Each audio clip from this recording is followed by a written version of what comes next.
Good afternoon and welcome to Pakistan Today News from our New York studio. I'm Chris Taylor. Tensions in the Middle East have reached a dangerous new high as U.S.-Israeli forces carried out a strike on the B-1 bridge near Tehran, leaving at least 8 people dead. The attack marks a significant escalation in the ongoing conflict, with President Donald Trump publicly praising the operation on social media, while warning that further strikes could target Iran's power infrastructure. In a dramatic development, Iran claims it has shot down a U.S. fighter jet, triggering an urgent search and rescue mission for 2 missing crew members. The situation remains fluid, with fears growing of a wider regional war. The conflict is now spilling into neighboring Gulf states, raising alarm across the international community. In Kuwait, a major oil refinery and desalination plant have been set ablaze following what authorities suspect was an Iranian drone attack.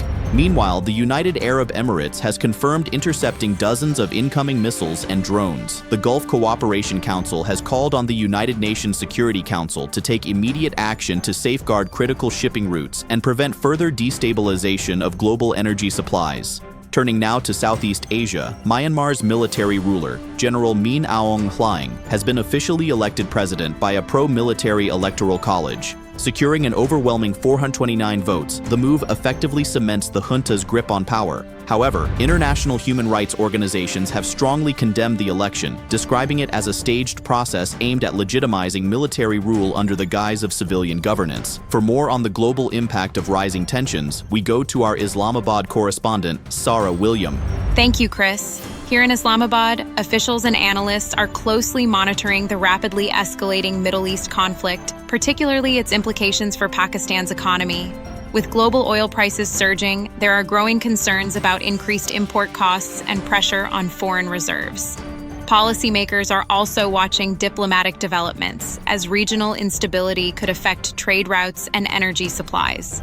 The government is expected to review contingency plans in response to the evolving situation. Back to you, Chris. Thank you, Sarah. Global markets are reacting sharply to the crisis, with U.S. oil futures recording their biggest one-day gain in 6 years, closing above $111 per barrel. The surge comes amid fears of prolonged disruptions to Gulf energy infrastructure and heightened rhetoric from Washington. Analysts warn that if the conflict continues, fuel prices worldwide could reach record levels by the end of the month, placing additional strain on already fragile economies. In the Caribbean, Cuba has released more than 2,000 prisoners under mounting pressure from the United States and amid a worsening domestic energy crisis. The Cuban government has described the move as a humanitarian pardon, while Washington views it as a response to demands for political reform. The White House has stated that while further actions are under consideration, military intervention is not currently on the table. In Indonesia, a powerful magnitude 7.4 earthquake has struck off the coast, causing significant damage across several islands. At least 1 death has been confirmed, with fears the toll could rise as rescue teams struggle to reach remote coastal communities. Tsunami warnings were briefly issued following the quake but have since been lifted, offering some relief to residents in affected areas.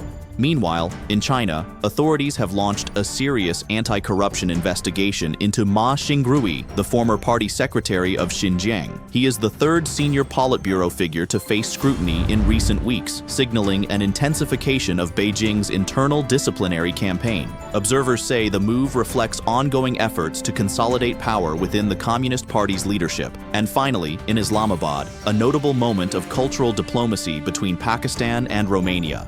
Romanian Ambassador Dan Stoenescu presented a unique choral adaptation of Pakistan's national anthem, the Qaumi Tarana, to Senate Chairman Syed Yusuf Raza Gilani. Performed by Romania's National Chamber Choir, the composition reimagines the anthem in a polyphonic style while preserving its original spirit. The gesture highlights strengthening bilateral relations, with both sides also discussing parliamentary cooperation, economic ties, and the broader Middle East situation.